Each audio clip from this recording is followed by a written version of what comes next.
Here is one of a series of talks by spiritual leader Lola McDowell Lee, spanning 2 decades from the early 70s through the 90s. Lola was a Zen Roshi, whose Rinzai lineage included Dr. Henry Platov and renowned Zen master Shigetsu Sasaki. Lola was a religious scholar as well as an ordained Christian minister. While the talks are focused mainly on Zen and Buddhism, Lola drew on many spiritual traditions, including those of Jesus, Plato, Lao Tzu, the Hindu Vedas, Meister Eckhart, and Gurdjieff. A long time ago in Japan, a blind man was visiting a friend one night. And as he started to leave, the friend offered him a paper and bamboo lantern to carry home with him. And this blind man said, "I don't need a lantern. Darkness or light, it's all the same to me." And this friend said, "Well, I know you don't need a lantern. You don't need a lantern to find your way, you know. But you must take it, because if you don't have it, someone could run into you." So the blind man started off with a lantern. Before he'd gone too terribly far, somebody ran squarely right into him. And he railed at them and saying, "Look out where you're going. Can't you see this lantern?" And this stranger said, "Your candle has burned out, brother." Yeah. I'm going to try to make a point this morning. I don't know whether I'm going to succeed or not. Am I doing something? Yeah, okay. In Christianity, we have a point of view that for several days God creates, and he looks around and he sees that it was good, he says. And so then he proceeds to make man in his image and likeness, and he places him in the Garden of Paradise. Yeah. This is the creation myth. Now comes the world. And in the garden, there is a tree of the knowledge of good and evil. And Adam and Eve were admonished not to eat the fruit thereof, or else they would surely die. And they ate that fruit. And immediately they knew duality. It was a tree, after all, of good and evil. So they knew duality. They knew subject, object. I'm here, tree is there. Subject, object, That's object. I know myself as object. You know yourself as object. But with what do you know yourself as object? Yeah. So they knew good and evil, subject, object, high and low, and near and far, all the so-called dual throng. They knew the way of this world by comparison, through opposites. Adam ate of the fruit, and somebody said it's still sitting in his throat. Yeah? And upon his eating the fruit, God said, "Behold, the man has become like one of us, to know good and evil. And lest he put forth his hand and take also the tree of life and eat and live forever, the Lord God sent him forth from the garden." So there is in the garden the tree of the knowledge of good and evil and the tree of life. Now we all know the tree of good and evil. What about this tree of life that stands in the garden? And it says in our Bible, in the Christian Bible, that to reach this one must pass through the flaming sword, which turns every which way. Now Adam and Eve, eating the fruit, had their eyes opened. They knew their nakedness, and they were ashamed.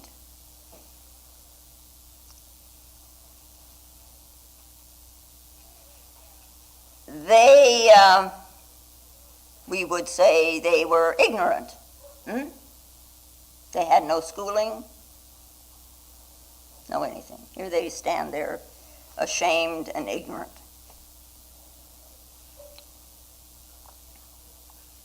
This is what we do with this term. Anyone who is not educated and learned in the ways of the world, we call ignorant.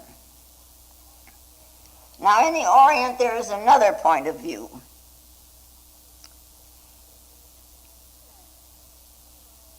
That this world, as we know it, is brought about by ignorance. Ignorance is seen as the beginning of knowing. Knowing now, not knowledge, but that's there too. Let's see if I can read this. The view of the world that we ordinarily have is attained by piling knowledge upon knowledge upon knowledge. This is what we have done. Yeah.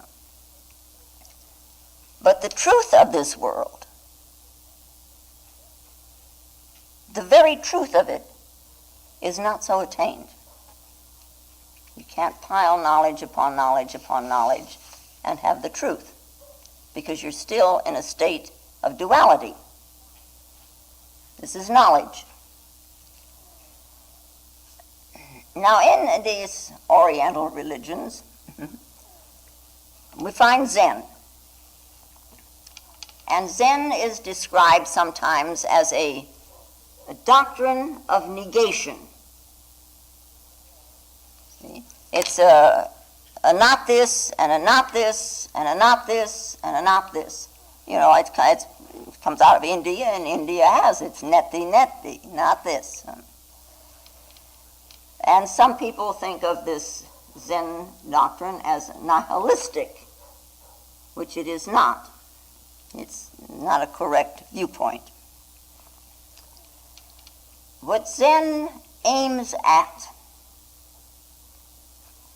is to grasp the very central point, the central core, to grasp the main fact of life. And to reach this main fact of life, is a via negativa, the negative way. Christianity, you're getting rid of things. You negate them. This is not the truth, and this is not the truth, and this is not the truth. So what is the truth? Yeah. Christianity is seen as a positive way. We are seeking, and we are asking, and we are knocking, and we are acquiring. That's positive. Yeah. So why negate? For what purpose? Why negate? There's a story of a woman, and her name is Antoinette Borignon. And she discovered that her spiritual obstacle, was the possession of a penny. So she threw it away. And when she did, she began her true spiritual journey, free from care, because she had thrown away the obstacle, this penny. And now penny in this story is a symbol, and it symbolizes the ego. She threw away the penny, the ego, And it is, after all, if we stop and look at it, it is this ego that ties us up so it binds us to this dual world, this duality. So how to cut this thread? To arrive at what is left after we have negated that this is not the truth and this is not the truth. What then is left? You get rid of your beliefs and your prejudices, if you throw them away, then what is?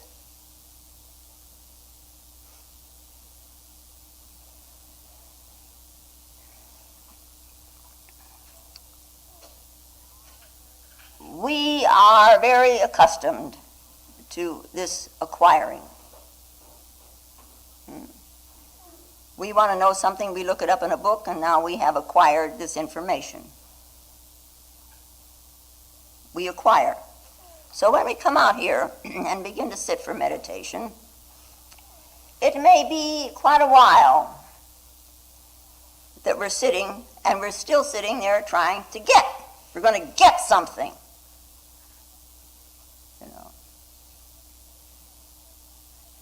You're going to get some kind of an experience. If I don't, why, people will say I'm ignorant. And then one comes to confrontation, to the interview, and because one has not had an experience maybe, and so one thinks out, one has a thought-out concept, and is told, no, not so, not so.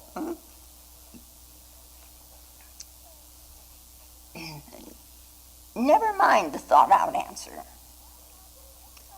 Why not start with ignorance?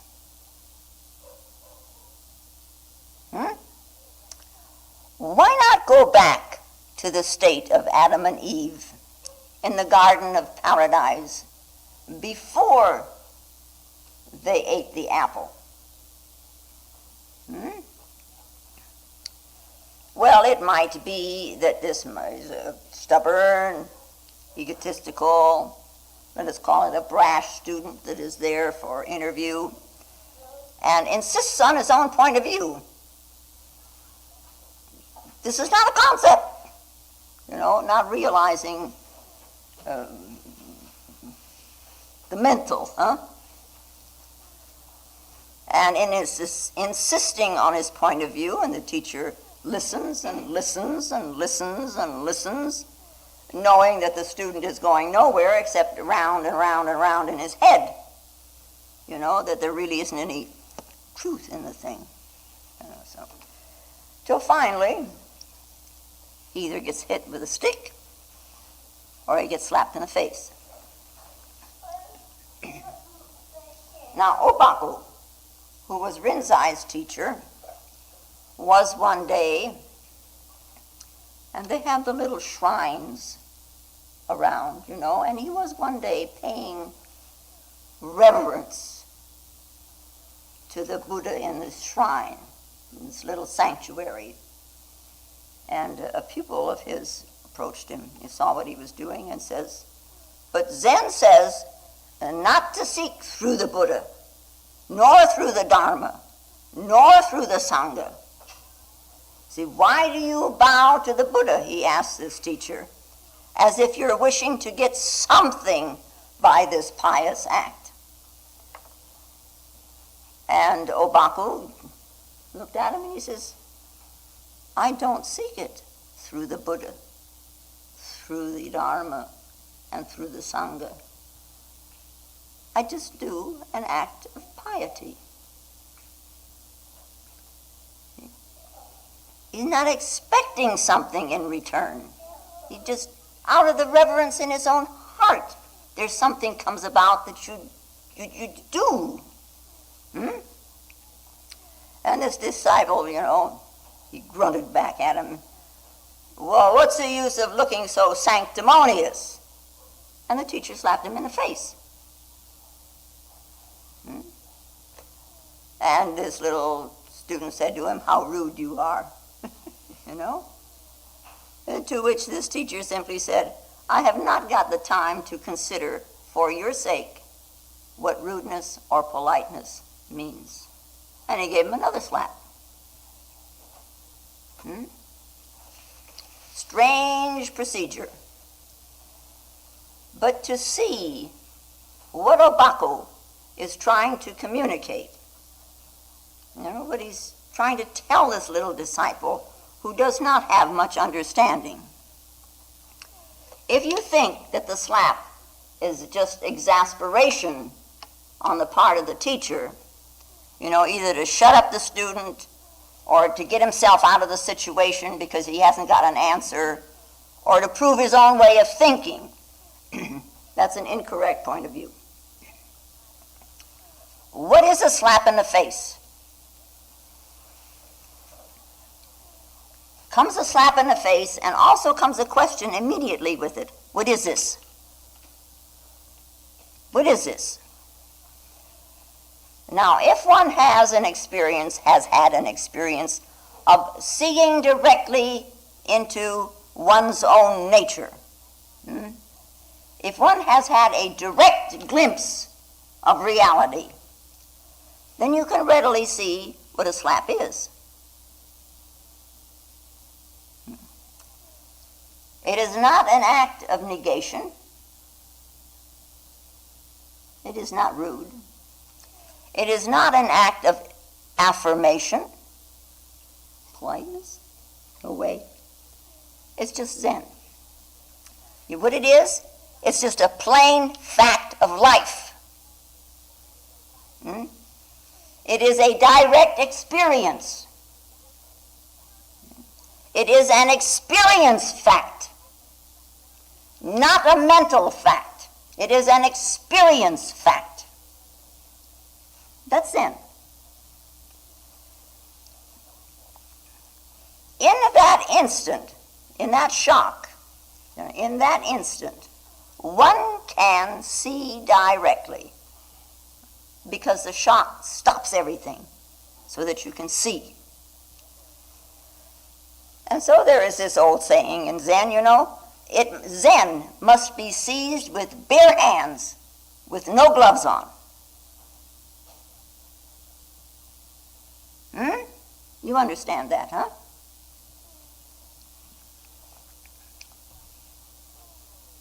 Well, usually now we think of this word ignorance as stupid. In the Sanskrit, the word is avidya. And avidya is a basic, fundamental state. It's not stupidity.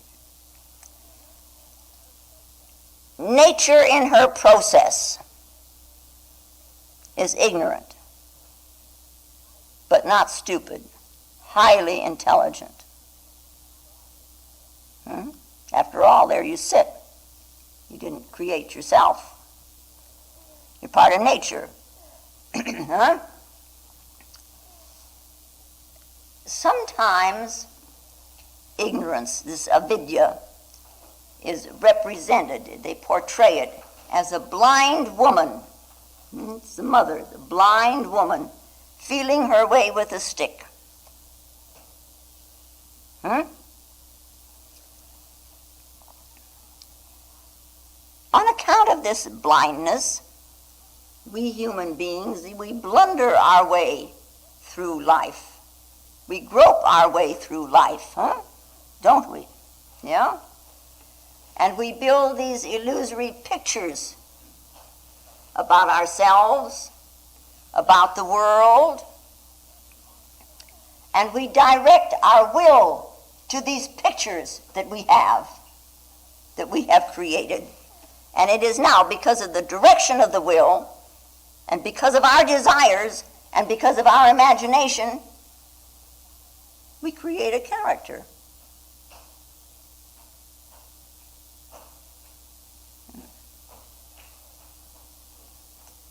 Buddhism, we find what is called, we have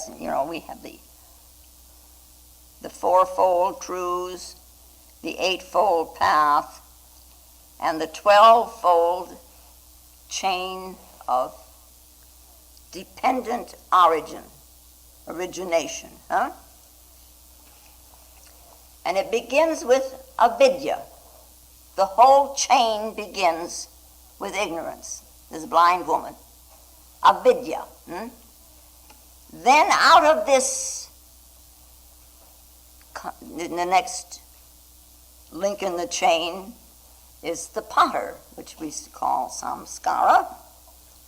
And then comes a monkey, vijnana. And then there's the two men in the boat, which is nama rupa, name and form. This is my form and this is my name. Name and form, two men in a boat. And then we have a house with 6 windows. You know what that is? Sure. And then we have a pair of lovers. Yeah. And we have an arrow piercing the eye of a man, which is Vedana, which is feeling. Coming up here in the world. Then we have a drinker. That's thirst. Our cravings for things. And then there is this man gathering fruit, which is a clinging. Then there is sexual intercourse, which is becoming. And then there is a woman giving birth. And then there is a man carrying a corpse on his back, which is death. So we have come now from avidya through all the links in the chain of vidya, of knowledge. Yeah.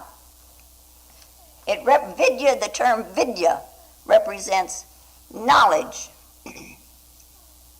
Not wisdom, but knowledge.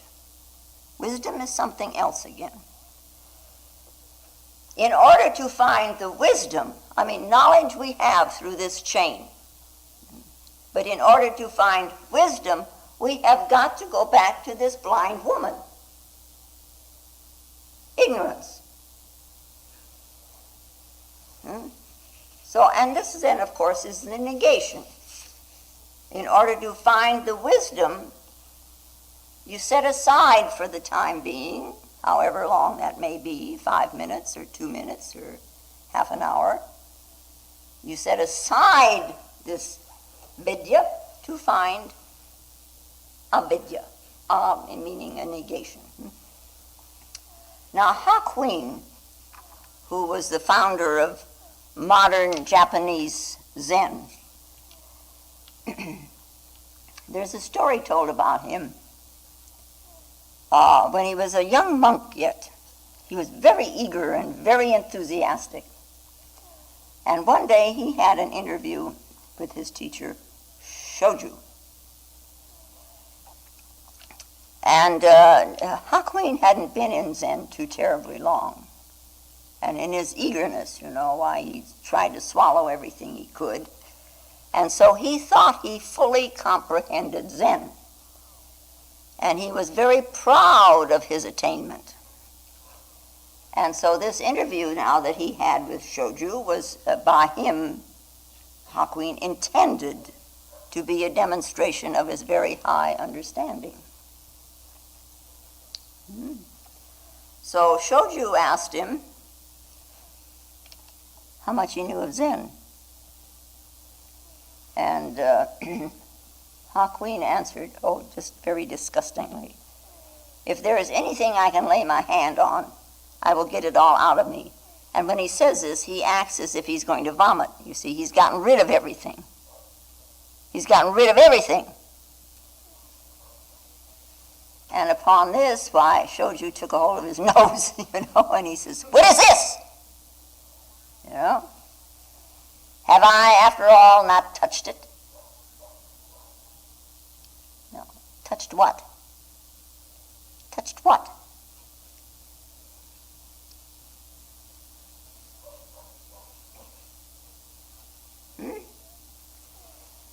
Something very very realistic is demonstrated here by this shoju. And we talk about negation, and we point to it all the time.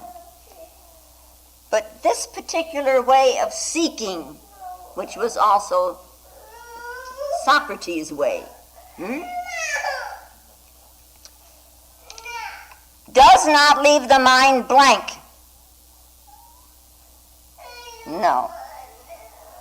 It doesn't just leave the mind as a pure nothing. If it did that, we would all be committing intellectual suicide. And this certainly doesn't turn out to be the case.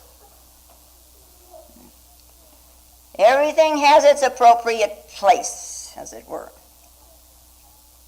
Zen, when it is known for what it is a living fact, a livingness. It's not empty space. This empty space, is a concept. In your avidya. No. It's a concept of knowledge of this everyday world. But do you know what this empty space really is?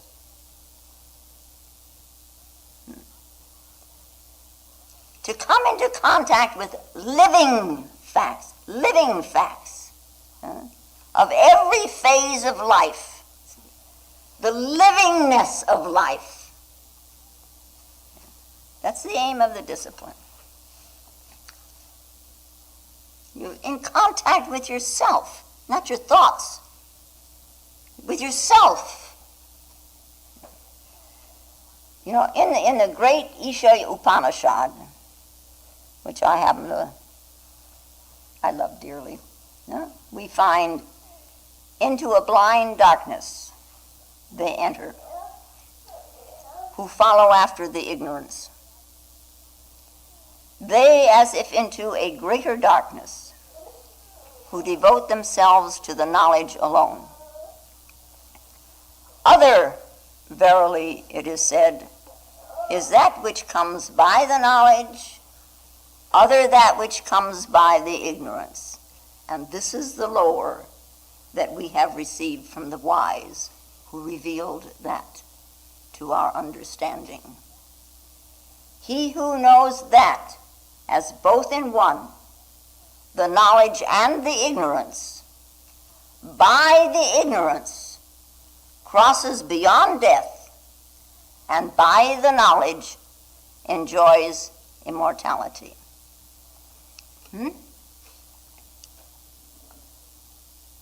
And that beautiful thing starts out with, the marvelous sentence, all this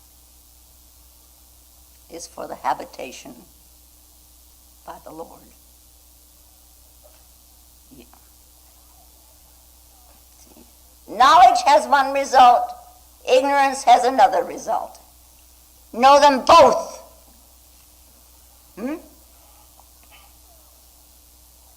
Now, scholars,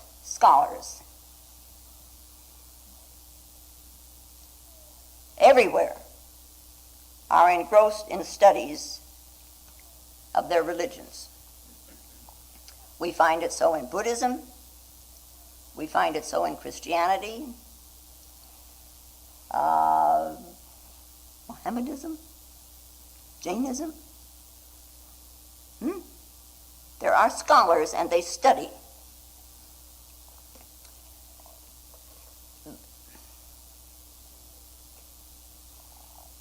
But one can take sentences out of the Bible, and one can take phrases within Buddhism and sit with them rather than being intellectual about them. In Buddhism we find the phrase, I take refuge in the Buddha, I take refuge in the Dharma, I take refuge in the Sangha. In Buddhism, the pivotal point, the main thing is that man, Buddha, his spiritual experience and our trying to have the same.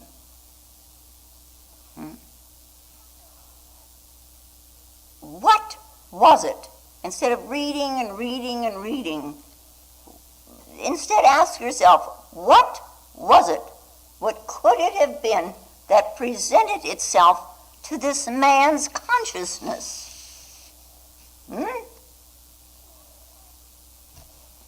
What was this experience he had that so freed him?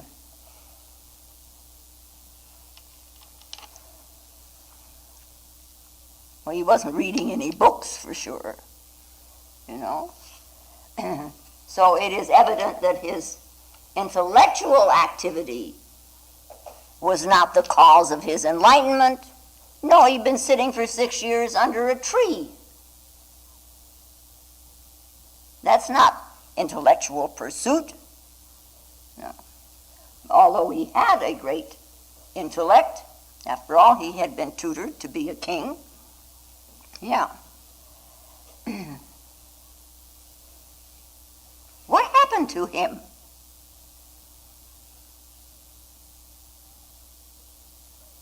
You know, there is a phrase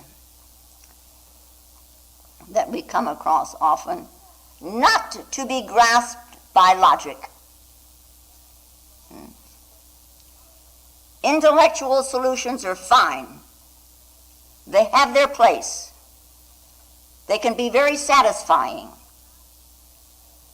But they are not sufficiently fundamental to enter the depths of soul life, if I can put it that way. Buddha's insight reached the very depth of his being, and he saw it. Whatever, He saw what was, what is. It's like looking at your own hand with your own eyes. You know, there was no reflection, there was no inference. See, like we can look at our hand and say, oh yeah, my finger's a little bit red, so I'm inferring the blood supply is going around pretty good today. That's an inference, but no inference, no reflection, no judgment, no comparison, no moving backwards or forwards or up and down. The thing was seen. See? There was nothing more to talk about. There was nothing to argue, and there was nothing to explain. It was just complete in itself. It didn't lead to anything inside or outside or within or beyond, you know. In this experience that he had, he knew that he had broken that 12-fold chain of causation, and he was a liberated man. He knew it. It was complete. So what experience did he have? Better we wrestle around with that rather than what did he really mean by Sangha? You know, Sangha is, after all, the community of the brotherhood. It has several meanings. Now, and we have words like wisdom, knowing, not the knowledge, but the knowing. What is it that knows knowledge? Yeah. And we have the prajna, which is wisdom, the noesis. These are forces. The noesis, the wisdom, they grow in you, and they grow out of this avidya, this ignorance. It's like a tree grows. There's sap rising from the roots. Knowledge, of course, which is borrowed, you know, can rise to very great heights. And I say, fine, let it, use it. But don't forget There is a tree here, and the sap is running. The energy is moving. And this grows of its own accord. And this is rooted in life. A living tree is rooted in life. It is a growing process. It is a living process. Roots are grounded.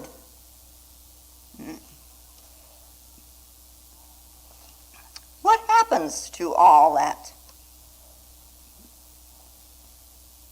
accumulated knowledge?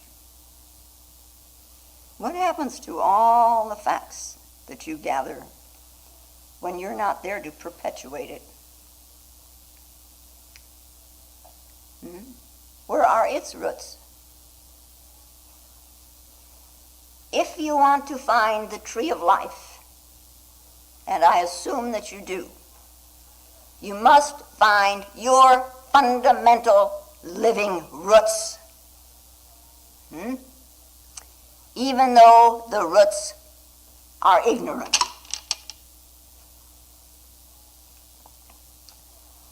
Oh, and it's so difficult. I don't think I have the time for this. No. I have to give up something for it. I have to give up my time. You know? Of course. There is a sacrifice.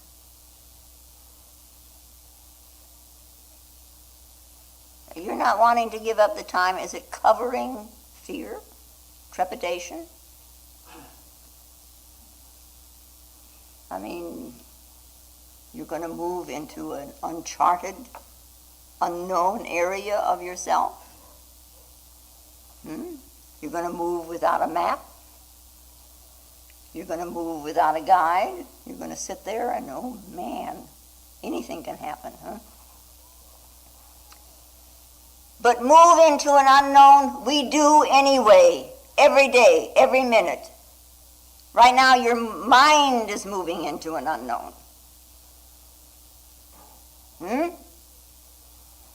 You know, insecurity is a good way to grow.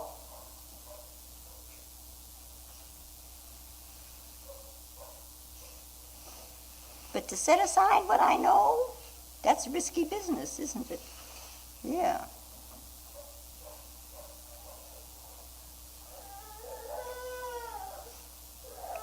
I think also we should remember that Zen does not say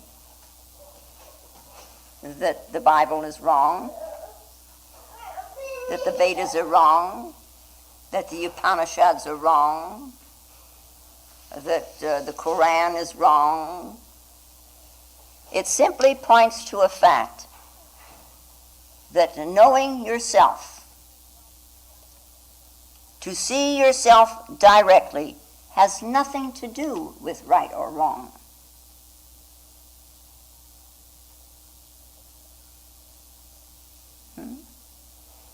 I must be good, and therefore then I'll be able to do this thing. I must be worthy, then I can do this thing. I must be perfect, then I can do this thing. It is seeing yourself with your own eyes. That's what counts. See? Your experience of reality, that's important. So you push into yourself. See? After all, where else are you going to find yourself? And it is important that you find yourself. You know, T.S. Eliot, you know, he wrote so many things.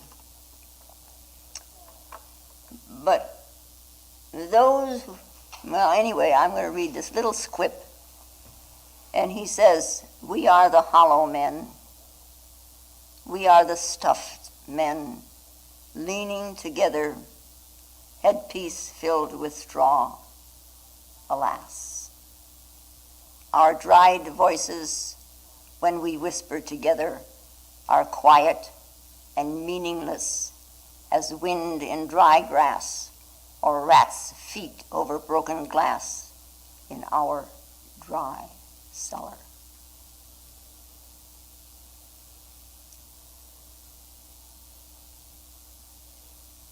No.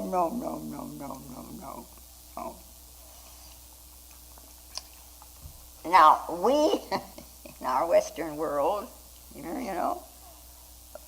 this culture, we are taught that in order to know, that in order to be saved, as we call it, in order to know, to be freed, we must be rid of what?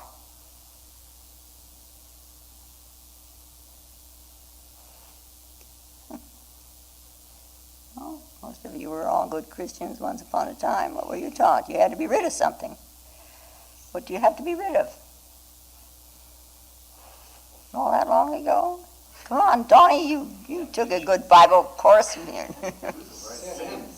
That's right. That's right. We have to be rid of sin. The original sin you've got to get rid of. So now, I ask you, what was the original sin?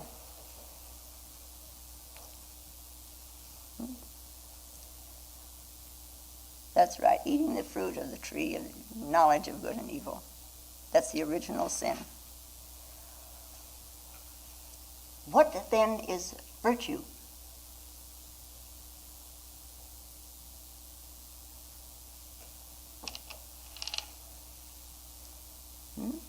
Surrendering that sin. Yeah. I would like to, but how? How to surrender this sin, this knowledge of good and evil? Isn't this sin at all, is it? No. Become ye as a little child. A child has not yet eaten the fruit of the knowledge of good and evil. The child that is innocent on the day it arrived. This child is innocent today. However many years you've lived, the child in you is still innocent. See, that this innocence at the very root of your life.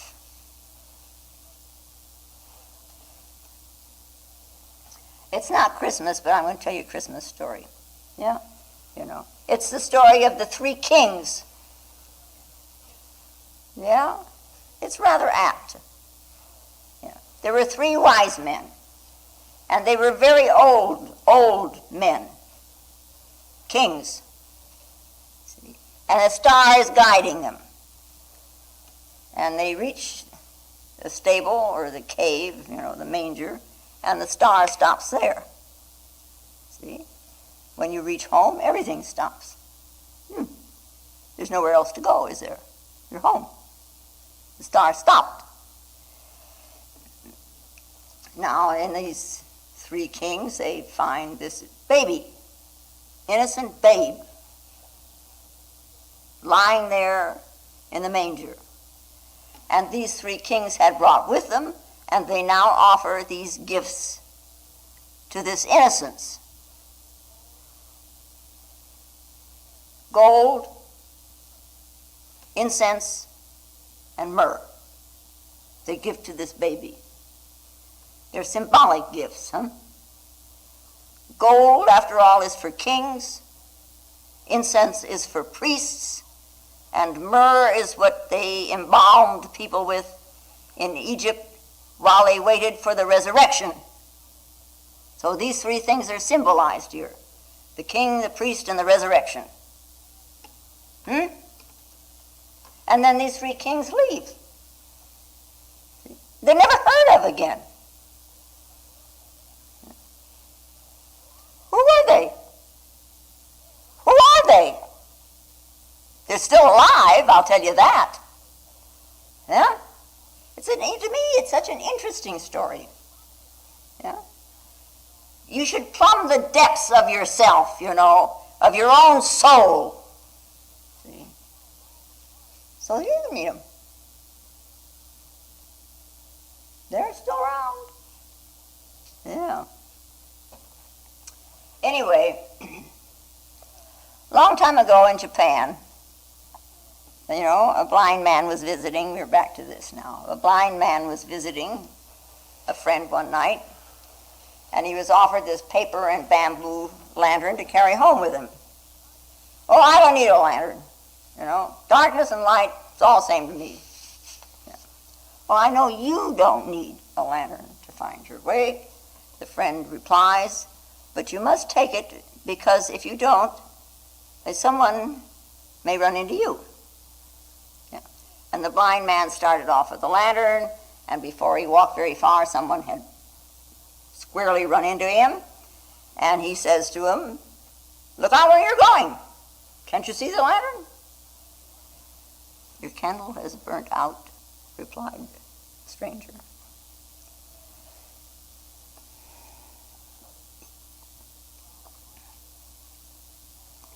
Well, having this candle in his hand, this lantern, the blind man relied upon it. He believed in the lantern. For years he'd been walking this road. No one had ever run into him before. Always he had been very cautious. He had moved cautiously. But now he's carrying something in his hand out here, something that he had borrowed.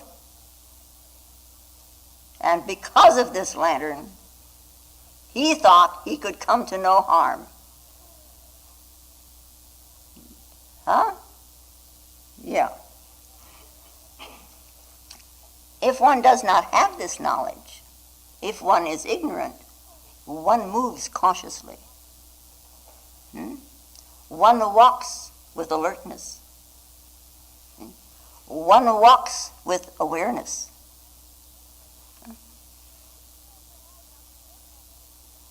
If you think you know something, there's no need to be cautious about anything. No, that has to do with it. There's no need to be alert. You know this room. What's the sense of being alert about this room? You come here frequently. You know it. You look at yourself in the mirror. There's no need to be alert about that, to be aware of what you're seeing in the mirror. You look a little bit now and then. Oh, yeah, the eye's a little bloodshot, but other than that's all right. Are you alert with what's in the eyes?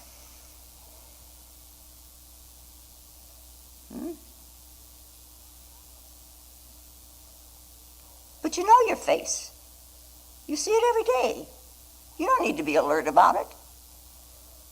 It's the old familiar, And so here's this blind man walking along and thinking other thoughts. He doesn't have to pay attention.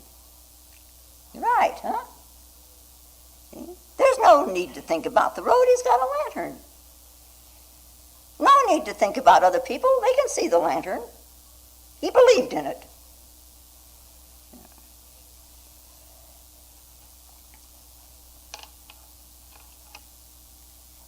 The Buddha said, be a light unto yourself.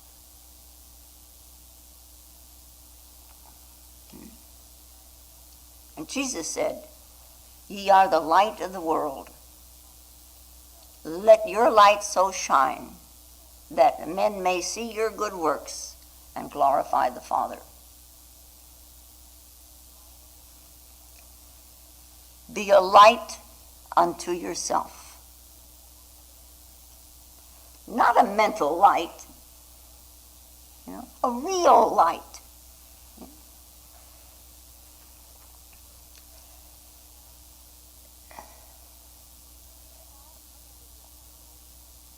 We have all come into this world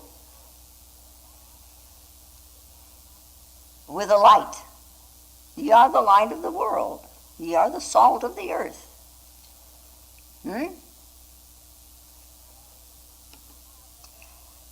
Not only do you have this light, you don't have to get it, you already have it.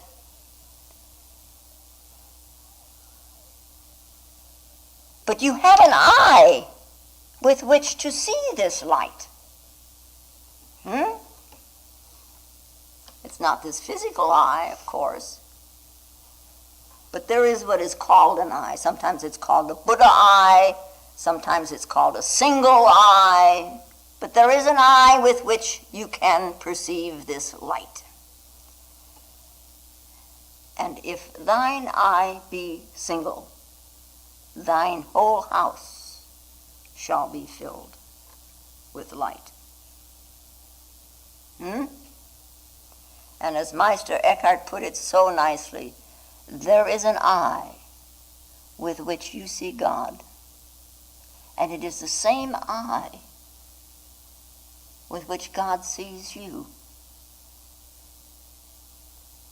Now, what is that eye?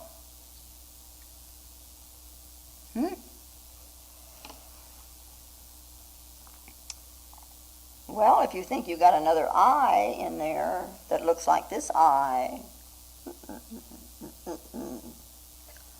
don't you wonder what that eye looks like? When you have an eye, you have it. You have this light, and you have this eye that can perceive this light, so that your whole house is filled with it. Aren't you curious?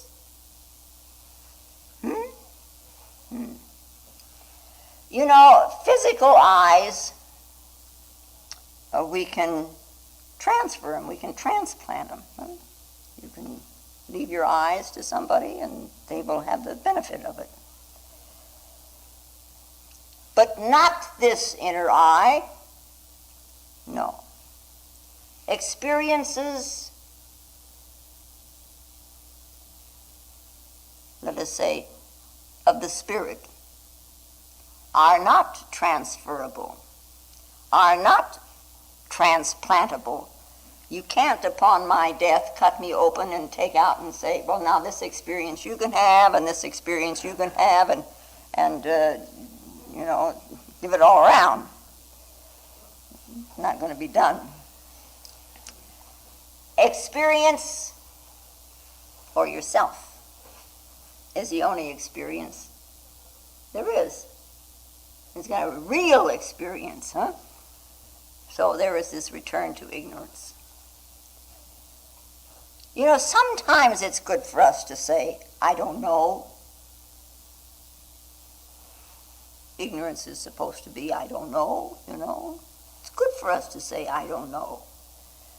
The ego clings, you know, to knowledge. Oh, look at what I know, look at what I know, look at what I know,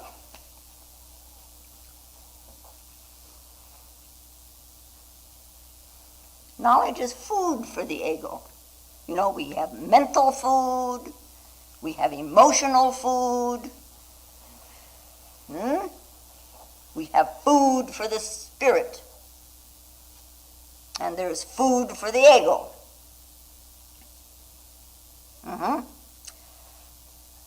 I don't know. You ask me a question, and a lot of times that's the answer you're going to get. I don't know. There was one day an old priest was getting ready for his Sunday sermon, and it was very early in the morning. So he was sitting there making his notes. And a young priest came running in, and he said, look, my God, come here, come on, you know. Jesus has just come in and he's worshiping at the altar, you know. And this old priest says, Jesus? You know, and they talk about he's going to come again, but who's prepared for his coming again? He's in the church here? You know, it's a shock. Why would Jesus come to his church? And he couldn't believe it. And you know, this fear and all this trepidation, and it is, you know, now he's, you know. So the both priests ran down the hallway, and they opened the door a little bit, and they peeped inside. And yes, there was a figure at the altar. And he looked like Jesus. Of course, I could ask, you know, who knows what Jesus looked like? But anyway, they presumed it was Jesus. And this young priest then turned to this older priest and he says, well, now what do we do? And the old priest said, do? Look busy! What else is there to do?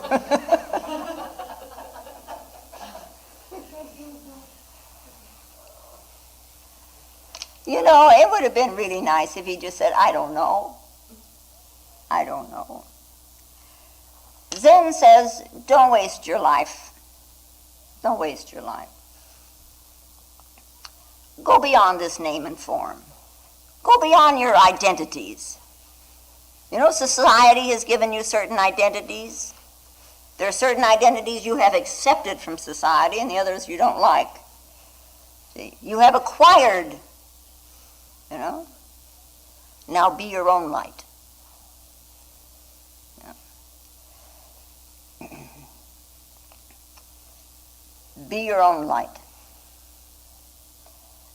There was once a fellow who was a crossing tender at, you know how they used to get out there and wave the lantern. He was a flagman at a crossing tender. And one day there was an accident. The express train and an automobile collided. And they had a big to-do about it in this trial. And naturally, this flagman was the chief witness. And the entire case hinged on this energy. Had he really gotten out there with his warning signal? And so he went through a very grueling cross-examination, and it left him quite unshaken. The night was dark, and he had waved his lantern frantically, but the driver of the auto had paid no attention to it. No.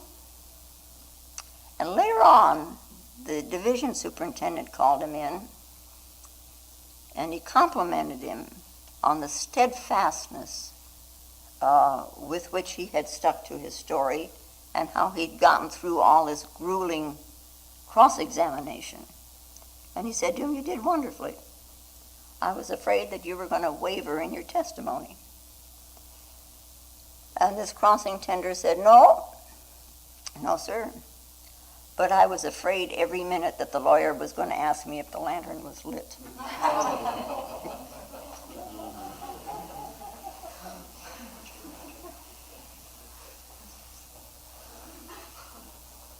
You see what we do?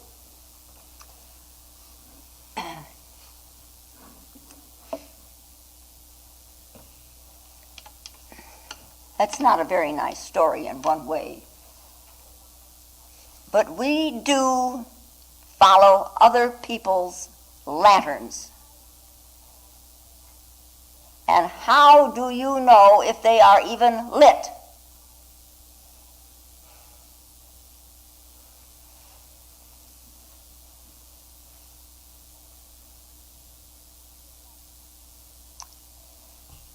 Be a light unto yourself.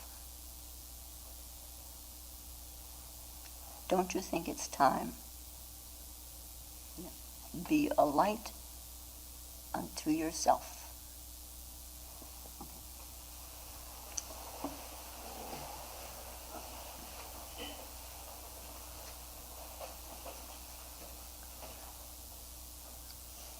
And now may the peace and the power that passeth all understanding hold us and keep us in the love of the Christed consciousness while we are seemingly separate one from another. And I do thank you very much. If you find Lola's talks valuable, more will be posted in weeks to come.